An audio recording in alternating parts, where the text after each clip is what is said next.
کہ تبھی جا کے جو ہے اس کو ہم کنسیڈریشن پہ لیں گے۔ کے پی اسمبلی میں mines and minerals bill per briefing بے نتیجہ ختم۔ اسپیکر نے بل کو بانی پی ٹی آئی کی اجازت سے مشروط کر کے بریفنگ ختم کی۔ بیشتر ارکان غیر حاضر، حکومتی ارکان کا بھی بل پر اختلاف۔ محکمہ معدنیات کے حکام ضم اضلاع کے ارکان کو مطمئن نہ کر سکے۔ وزیر قانون آفتاب عالم کہتے ہیں مائنز اینڈ منرلز ایکٹ 18ویں ترمیم کے خلاف نہیں۔ وزیر اعلیٰ یا صوبائی حکومت کبھی اپنے اختیارات وفاق کو نہیں دیں گے۔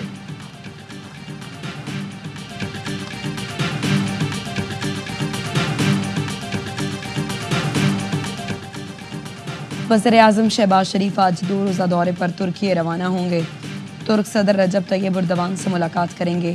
پاکستان اور ترکی کے درمیان 2 طرفہ تعاون، علاقائی اور عالمی امور پر گفتگو ہوگی۔ سب سے زیادہ سرمایہ بھیجوانے والے اوورسیز پاکستانی کو سول ایوارڈ دیا جائے گا۔ سمندر پار پاکستانی سفیر کا کردار ادا کرتے ہیں۔ اوورسیز پاکستانیز کنونشن میں بھرپور شرکت حکومتی پالیسیوں پر اعتماد کا مظہر ہے۔ وزیر اعظم شہباز شریف کی زیر صدارت اوورسیز پاکستانیوں کے امور پر خصوصی اجلاس۔ کہا حکومت نے اوورسیز پاکستانیوں کی خدمات کے اعتراف میں بڑا پیکج دیا ہے۔ اوورسیز پاکستانیوں کے لیے اعلان کردہ سہولتوں سے متعلق پیش رفت، حکمت عملی پر بریفنگ دی گئی۔ Army chief general Asim Munir نے بھی اجلاس میں شرکت کی۔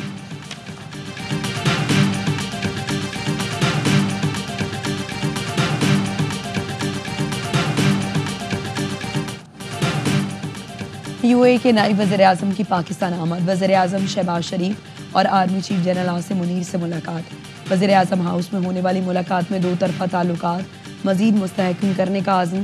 شیخ عبداللہ بن زائد ال نہیان کے اعزاز میں دفتر خارجہ میں استقبالیہ۔ اسحاق ڈار نے اماراتی ہم منصب کا استقبال کیا۔ دونوں ملکوں میں مفاہمتی یادداشتوں پر دستخط ہوئے۔ شیخ عبداللہ نے کہا پاکستان دل کے قریب ہے، یہاں آ کر خوشی ہوئی۔ پاکستان کے ساتھ تجارت، سرمایہ کاری، لاجسٹک شعبوں میں تعلقات چاہتے ہیں۔ نائب وزیر اعظم اسحاق ڈار نے کہا دونوں ملکوں میں برادرانہ تعلقات ہیں۔ پاکستان اور امارات بہت سے منصوبوں پر مل کر کام کر رہے ہیں۔ متحدہ عرب امارات چین اور امریکہ کے بعد پاکستان کا تیسرا سب سے بڑا تجارتی شراکت دار ہے۔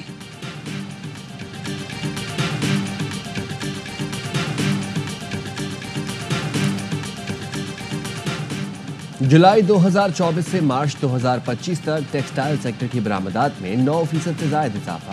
وزیر اعظم شہباز شریف کا خیر مقدم، کہا ٹیکسٹائل برآمدات $13.5 ارب کی بلند ترین سطح پر ہے، جو خوشائن ہے۔ ٹیکسٹائل برآمدات میں اضافہ معیشت کی ترقی، حکومتی پالیسیوں کی درست سمت کا مظہر ہے۔ نجی شعبے کو کاروبار دوست ماحول فراہم کرنے کے لیے کوشاں ہے۔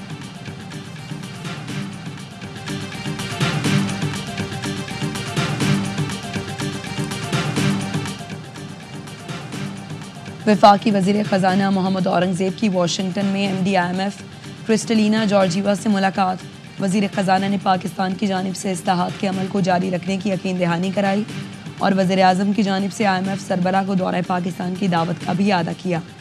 وزیر خزانہ نے کاروباری شخصیات اور رہنماؤں کے ساتھ زہرانے پر ملاقات کی۔ ملاقات US پاکستان بزنس کونسل کے تعاون سے US چیمبر آف کامرس میں منعقد ہوئی۔ وزیر خزانہ نے شرکاء کو پاکستان کے بہتر ہوتے معاشی اشاریوں کے بارے میں آگاہ کیا اور ٹیکس نظام، توانائی، سرکاری ملکیتی اداروں اور نجکاری کے شعبوں میں اصلاحات پر روشنی ڈالی۔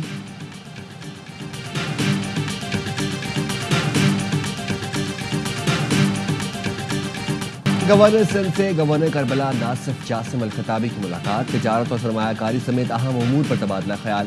کامران ٹیسوری نے SIFC کے تحت غیر ملکی سرمایہ کاروں کو سہولت کے بارے میں بتایا۔ گورنر کربلا نے تجارتی وفد کے ساتھ دورہ کراچی کی دعوت قبول کر لی۔ کامران ٹیسوری نے زائرین کی سہولت کے لیے اقدامات کو سراہا۔ ناصف جاسم نے بتایا پاکستانیوں کے لیے کربلا میں مختلف شعبوں میں ملازمتوں کے مواقع دستیاب ہیں۔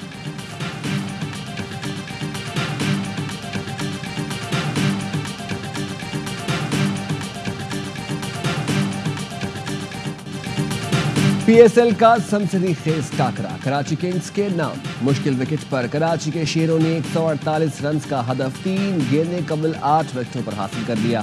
کپتان ڈیوڈ وارنر نے 7 رنز کی شاندار اننگز کھیلی۔ خوشدل شاہ 23 رنز پر ناقابل شکست رہے۔ حسن علی نے وننگ شاٹ کھیلا۔ پشاور زلمی کی طرف سے کپتان بابر اعظم نے 46 اور حارث نے 28 رنز بنائے۔ خوشدل شاہ اور عباس افریدی نے 3 وکٹیں حاصل کی۔ All round performance per Khushdil Shah player of the match قرار۔ ایونٹ کے تمام میچز دیکھیے A اسپورٹس پر براہ راست۔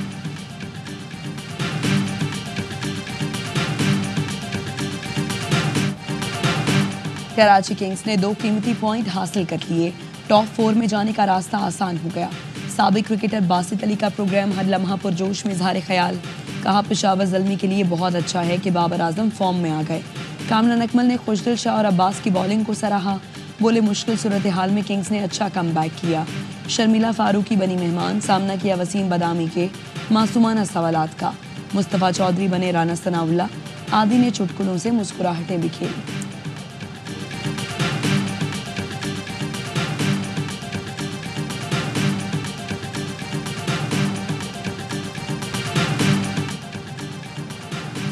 Election commission P T I intra party election case کی سماعت آج کرے گا۔ کاز لسٹ جاری کر دی۔ الیکشن کمیشن کا بیرسٹر گوہر اور رؤف حسن کو نوٹس، اکبر ایس بابر اور دیگر درخواست گزاروں کو بھی نوٹس جاری کر دیا۔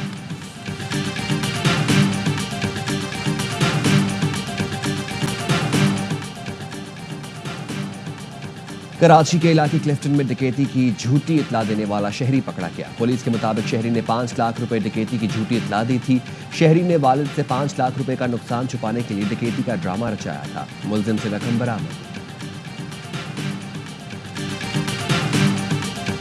بلوچستان میں انٹرمیڈیٹ کے امتحانات 3 ہفتے کے لیے ملتوی کر دیے گئے۔ اسکول اور کالج کے اساتذہ نے آج بائیکاٹ کا اعلان کیا تھا۔ اساتذہ نئے چیئرمین تعلیمی بورڈ کی تقرری کے خلاف احتجاج کر رہے ہیں۔ امتحانات میں تاخیر سے میڈیکل کالجز کے داخلے متاثر ہونے کا خدشہ۔ پلیٹ فارم ہم تشکیل دے رہے ہیں مجلس اتحاد امت کے نام سے۔ 27 اپریل کو لاہور مینار پاکستان پر ایک بہت بڑا جلسہ بھی ہوگا، مظاہرہ بھی ہوگا۔ جے یو آئی سربراہ مولانا فضل الرحمان کی امیر جماعت اسلامی حافظ نعیم الرحمان سے ملاقات۔ سیاسی صورتحال، مسئلہ فلسطین پر گفتگو، غزہ کی صورتحال پر تشویش کا اظہار۔ مجلس اتحاد امت کے نام سے پلیٹ فارم بنانے پر اتفاق۔ 27 اپریل کو مینار پاکستان پر جلسہ ہوگا، تمام جماعتوں کو دعوت دی جائے گی۔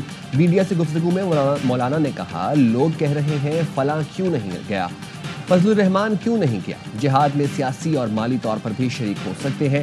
حافظ نعیم الرحمان نے کہا، مولانا سے تمام امور پر بات، مسئلہ فلسطین سر فہرست تھا۔ نئے الیکشن ہمارا مطالبہ نہیں، فارم 45 پر فیصلہ ہونا چاہیے۔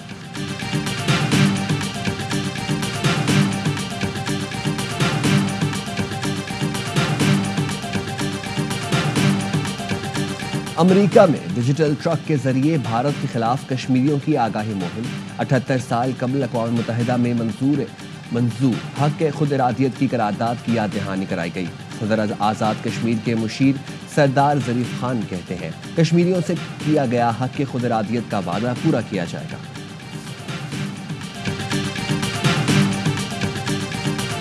بلاول بھٹو کی تاج حیدر کی رہائش کا آمد، اہل خانہ سے اظہار افسوس۔ چیئرمین پی پی نے کہا، تاج حیدر آخری سانس تک جمہوری نظریے پر کاربند رہے، ان کی خدمات ہماری تاریخ کا ناقابل فراموش باب ہیں۔